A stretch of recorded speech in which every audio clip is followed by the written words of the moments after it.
चलो देखो, good morning. Good morning sir. सभी बच्चों देखो, आज दोबारा फिर से ग्रामर का ये वाला चैप्टर आपको पढ़ा रहे हैं, ठीक है। देखो, नाउन पढ़ा चुके हैं, नाउन किसे कहते हैं। अब नंबर पढ़ा रहे हैं, ठीक है ना। Yes sir. नंबर का मतलब सिंगुलर और प्लूरल। अगर एक बॉय है और ढेर सारा बॉय है, ठीक है ना, तो अगर एक है तो बॉय बोलते हैं, और ढेर सारा है तो बॉयज बोलते हैं, है ना।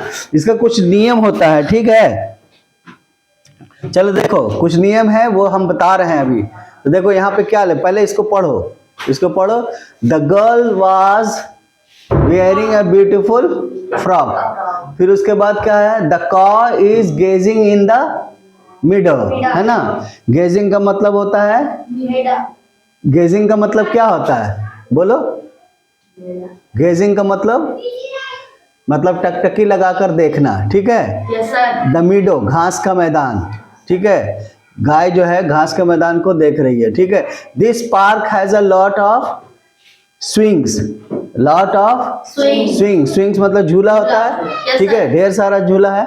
माई mother wear a scarf when it is very cold, यानी मेरी माँ जो है स्कार्फ पहनती है। व्हेन का मतलब हो गया जब बहुत ठंड होता है ना। अंडरलाइन वर्ड है यहाँ पे, देखो अंडरलाइन किया हुआ है ना। ये सब सिंगुलर नाउन है। क्या है, सब सिंगुलर नाउन है, एक ही चीज के बारे में बोल रहा है। गर्ल तो एक गर्ल है ना, काउ तो एक काउ, है ना। A singular noun refer to one person, है ना। One person, one place, one animal and one thing, यानी कोई भी चीज हो वो एक ही को रिप्रेजेंट करता है, ठीक है। Now read the sentence this. अब ये वाला सेंटेंस को पढ़ो, है ना। Those park have lot of trees. और यहाँ पार्क्स लगा हुआ है ना। यहाँ पे डॉग्स लगा हुआ है, यहाँ पे बसेस है, यहाँ पे एलिप्स है ना, एल्विस है, ठीक है। इस तरह से ये प्लूरल नाउन किस चीज को रिप्रेजेंट करता है, वन से, एक से ज्यादा, है ना, एक से ज्यादा।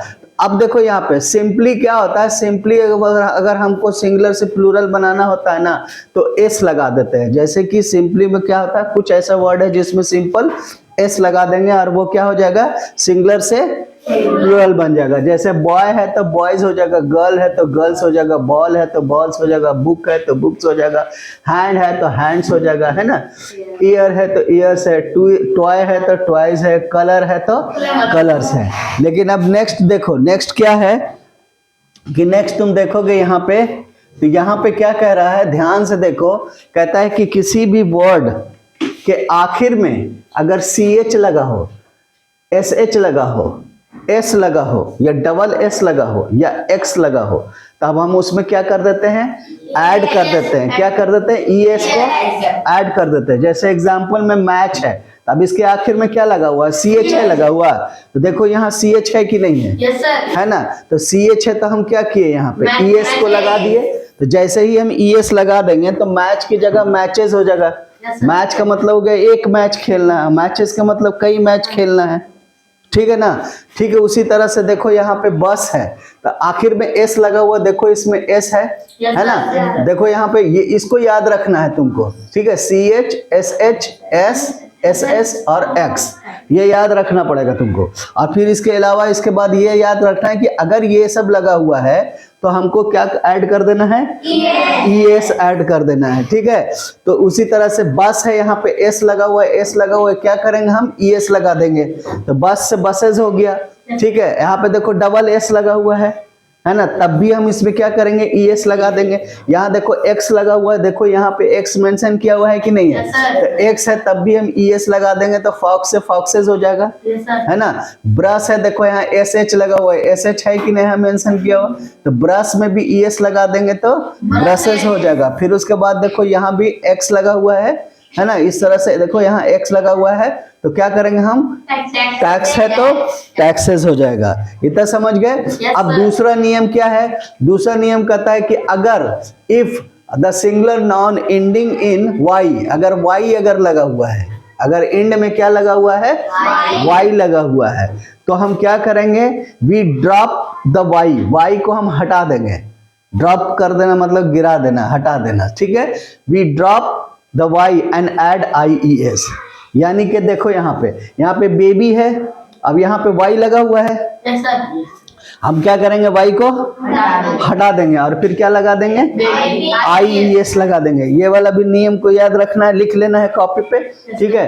तो बेबी है, वाई लगा हुआ है, वाई हटा देंगे, IES लग जाएगा। यहाँ पे लेडी है, वाई हटा देंगे, IES लग जाएगा। यहाँ भी फ्लाई में वाई है, आई हटा देंगे, फ्लाइज हो जाएगा। उसी तरह से फेरीज है, उसी तरह से लॉरी है, उसी तरह से बटरफ्लाई है। बात समझ में आ गया है ना। अगर आखिर में वाई लगा हो उसको हटा देंगे, फिर क्या लगा देंगे, IES लगा देंगे, ठीक है। नेक्स्ट देखो क्या कहता है कि when the noun is the singular form ending in F, क्या लगा हुआ है, F लगा हुआ है या FE लगा हुआ है, तो क्या कर देंगे हम उसमें VES लगा देंगे। उसमें क्या लगा देंगे, VES लगा देंगे। देखो यहाँ पे F लगा हुआ है ना, F को हटा देंगे, क्या, dropping the F and FE दोनों को क्या करेंगे, हटा देंगे। F लगा हुआ तो F को हटा देंगे और VES लगा देंगे। तो यहाँ पे कफ के जगह के कब्स, कैप्स जगह कैप्स हो जाएगा। यहाँ पे थीफ के जगह पे थीव्स हो जाएगा। यहाँ पे नाइफ की जगह पे, यहाँ पे देखो है ना FE लगा हुआ है, देखो मेंशन है FE भी, FE को हटा देंगे और VES लगा देंगे, है ना। तो नाइफ की जगह पे नाइफ्स हो जाएगा, उसी तरह से लीफ की जगह पे लीव्स हो जाएगा, ठीक है। इस तरह समझ में आ गया, समझ में आ गया। लेकिन देखो एक्सेप्शन है, कुछ अपवाद है। एक्सेप्शन का मतलब समझते हो, पहले एक्सेप्शन का मतलब क्या होता है। एक्सेप्शन को हिंदी में अपवाद कहते हैं, कि अपवाद है। एक्सेप्शन का मतलब होता है ऐसी चीजें जो नियम के विरुद्ध हो गया। जैसे सपोज कर लो कि इस क्लास में सारे, अगर मान लो कि कोई ऐसा है, कुछ ऐसा, कैसे एग्जाम्पल दें हम, एग्जाम्पल हम देते हैं, चलो ठीक है। सारे, जैसे कि मान लिया कि सारे बच्चे सही हैं और एक बच्चा बदमाश है, तो हम बोलेंगे कि इस क्लास में सारे बच्चे सही हैं लेकिन एक एक्सेप्शन है, एक जो है नियम के विरुद्ध है ना, एक्सेप्शन है। जैसे एक होता है क्या, मेटल जानते हो ना, मेटल, ठीक है। तो मेटल सब सॉलिड होता है, ठीक है ना, लेकिन एक अपवाद है। क्या अपवाद है, मरकरी, वो लिक्विड में। समझ में आ रहा बात। तो इसी तरह से कुछ नियम है, उस नियम को फॉलो नहीं करके अगर अलग हो जाता है वो, लेकिन वो उसी में शामिल है, तो हम उसको कहते हैं कि वो एक्सेप्शन है। जैसे सपोज कर लो कि सारे F की जगह पे हटा के हमने VS लगा दिया, VES लगा दिया, सारे FE की जगह पे हटा के हमने VES लगा दिया, लेकिन यहाँ पे ये देखो अपवाद है, यानी एक्सेप्शन है। यहाँ पे अगर रूफ है तो यहाँ पे देखो रूफ है तो यहाँ पे F हटा के यहाँ पे VES लिखना चाहिए ना, है, लेकिन यहाँ पे ये एक्सेप्शन है। कहता है रूफ के जगह पे हम सिर्फ S लगा देंगे तो रूफ्स हो जाएगा, स्कार्फ के जगह पे S लगा देंगे स्कार्फ्स हो जाएगा, ड्वार्फ के जगह पे S लगा देंगे ड्वार्फ्स हो जाएगा, रूफ के जगह पे, प्रूफ के जगह पे हम S लगा देंगे प्रूफ। तो ये तो इस नियम को फॉलो नहीं कर रहा है, इस नियम को फॉलो नहीं कर रहा है, तो इसका मतलब ये एक्सेप्शन हो गया। बात समझ में आया। तो ये एक्सेप्शन वाला वर्ड आपको याद रखना है। समझ में आ रहा बात, ठीक है। एग्जाम में वैसे ही चीज घुसा के दे देता है ना, उसमें ये वाला भी दे देगा, ये वाला भी दे देगा, तुम इसी के नियम के हिसाब से इसको बना दोगे, गलत हो जाएगा, समझे। तो कौन कौन सा एक्सेप्शन में आता है उसको हमको याद रखना है, ठीक है ना। उसको क्या करना है, उसको याद रखना है। अब देखो चौथा नियम क्या कहता है। चौथा नियम कहता है कि नाउन एंडिंग इन O, अगर कोई ऐसा नाउन है जिसमें एंड कर रहा है O in the singular form, either take a singular simple, या तो S और एन ES लगा देंगे, ठीक है। जैसे यहाँ पे पियानो है, तो अब यहाँ पे क्या करेंगे हम, पियानोज कर दिया। यहाँ पे शैम्पू है तो शैम्पूज हो गया, ठीक है ना। यहाँ पे पोटैटो है, तो यहाँ पे ES लगा दिए, S लगाएं या फिर ES लगा दे, है ना। तो पोटैटो है, जैसे कि तुम जब बोलोगे ना तो अपने आप समझ में आ जाएगा कि ES लगाएं कि S लगाएं, है ना। तो यहाँ पे देखो क्या है, हीरो है तो हीरोज हो गया, ठीक है। पोटैटो है तो पोटैटोज हो गया, फोटो है फोटोज हो गया, ठीक है ना, ठीक है। रेडियो रेडियोज हो गया, टोमेटो टोमेटोज हो गया, ठीक है। जीरो है जीरोज हो गया, बात समझ में आ रहा बात? Yes, sir. ठीक है, तो इस नियम को भी याद रखिएगा। ठीक है, अब उसके बाद देखो कुछ ऐसे होते हैं, कहता है कि some noun do not follow any of the above mentioned rule. जो भी रूल अभी हमने पढ़ा, कुछ नॉन ऐसा होता है कि उस रूल को फॉलो नहीं करता है। ठीक है, जैसे हो गया चाइल्ड, तो चाइल्ड का चिल्ड्रन होता है। अभी देखो कोई भी रूल इसमें फॉलो कर रहा है क्या? कोई भी रूल फॉलो नहीं कर रहा है ना? तो इसको भी हमको ध्यान से इसको भी याद रखना है। ठीक है ना? जैसे चाइल्ड है तो चिल्ड्रन, फुट है देखो फिट हो गया। हमको ये वाली चीजें ना याद रखना पड़ेगा। ठीक है ना? जो बिल्कुल नियम से विरुद्ध है। ठीक है ना? इसमें कोई नियम है ही नहीं है। ठीक है ना? ठीक उसी तरह से मैन है तो मेन हो गया, माउस है तो माइस हो गया। एकदम बिल्कुल इसका फर्क हो जाता है। बिल्कुल देख रहे हो, कोई स्पेलिंग देख रहे हो, सिर्फ एम मिल रहा है और ई मिल रहा है, बाकी आईसी लग गया, इसमें माइस हो गया। ठीक है, उसी तरह से वुमेन है तो वुमेन हो गया, टूथ है तो तिथ हो गया। समझ रहे? तो ये नियम को बिल्कुल फॉलो नहीं कर रहा है। ठीक है, तो वैसे वाला को भी याद रखना है, एक्सेप्शन वाला को भी याद रखना है। ठीक है ना? उसके बाद कहता है when the noun is a compound word the plural is formed by adding S. जैसे दे ब्रदर इन लॉ, तो ब्रदर्स इन लॉ ये कंपाउंड है, कुछ चीज मिला हुआ है, 2-3 वर्ड मिला हुआ है इसमें। ठीक है ना? ब्रदर है, इन है और लॉ है। ठीक है, तो ब्रदर इन लॉ तो ब्रदर्स इन लॉ हो जाएगा। ठीक है, स्टेप फादर्स है ना, और पेसर बाई है ना, पेसर्स बाई। ठीक है, स्टेप फादर्स है ना, father in law fathers in law है ना। समझ रहे? ठीक है, सारे नियम को अभी लिख लेना है। ठीक है, some noun do not change in any plural form, however we add some few several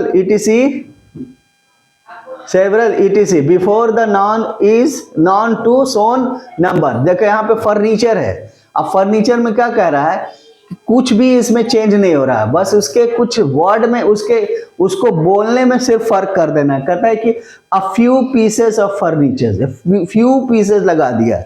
अगर एक से ज्यादा फर्नीचर है तो हम फ्यू फर्नीचर कर देंगे। समझ में आ रहा? एक से ज्यादा, a few pieces of furniture. जैसे पेपर है, अब पेपर का पेपर्स नहीं बोलेंगे, पेपर को पेपर्स नहीं बोलेंगे। ठीक है, क्या कहेंगे? सम पेपर है ना, यानी कुछ पेपर। समझ रहे बात को? ये भी नियम के विरुद्ध है, नियम इसमें कोई काम नहीं कर रहा है ना। इसमें सिर्फ हमको ये याद रखना है कि पेपर का कोई प्लूरल नहीं होता है, उसमें सम पेपर लगा देंगे तो प्लूरल बन जाएगा। ठीक है, जैसे वुड है, अ लॉट ऑफ वुड हो जाएगा, अ लॉट ऑफ वुड यानी ढेर सारा लकड़ी है ना, ढेर सारा। जैसे डियर है तो सम डियर हो जाएगा। ठीक है, उसी तरह से सीट्स है, अ क्वाइट ऑफ सीट्स हो जाएगा। ठीक है, फिर उसी तरह से ट्राउजर है, अ पेयर ऑफ ट्राउजर्स है ना, स्पेक्टिकल है तो पेयर ऑफ स्पेक्टिकल। ठीक है, बात समझ में आ गया ये नियम?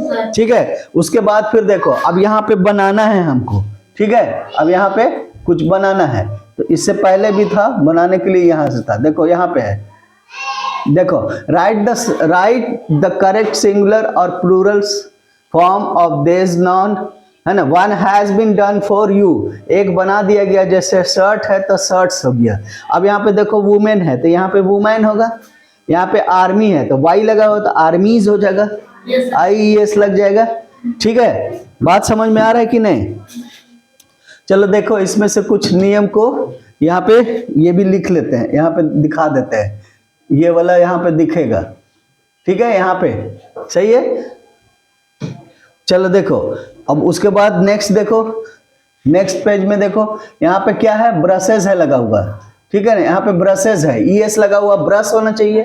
यहाँ पे देखो बुश है तो SH हटा के क्या कर देंगे, क्या कर देंगे, SH लगा हो तो क्या, SH लगा हो तो ES लगा देंगे। देखो SH लगा हुआ तो SH लगा हुआ तो यहाँ पे देखो SH कहाँ पे लगा हुआ, SH लगा हुआ तो ES लगा दिए। देखो ब्रश की जगह ब्रशेस कर देंगे। ठीक है, समझ गए हैं? ये बना लेना है। उसके बाद करना है क्या कि right the singular form of the following. जैसे हेयर्स है, इसका सिंगुलर करना है। बेबीज है, इसको सिंगुलर करना है, ठीक है। माइस है, इसका भी सिंगुलर करना है। बात समझ रही कि नहीं बात? Yes, sir. ठीक है, तो इस तरह से बना लोगे, Yes, sir. बन जाएगा ये, ठीक है। एक बार प्रैक्टिस कर लेना, ठीक है। सभी लोग प्रैक्टिस कर लेना, जो वीडियो देख रहे हैं वो भी प्रैक्टिस कर लेना, ठीक है। हाँ, और आप सभी लोग से गुजारिश है कि आप मेरे चैनल को फॉलो कर लें, अगर यूट्यूब में देख रहे हैं तो सब्सक्राइब कर लें, और कुछ कमेंट भी कर दें उसमें, और शेयर कर दें प्लीज़। Thank you.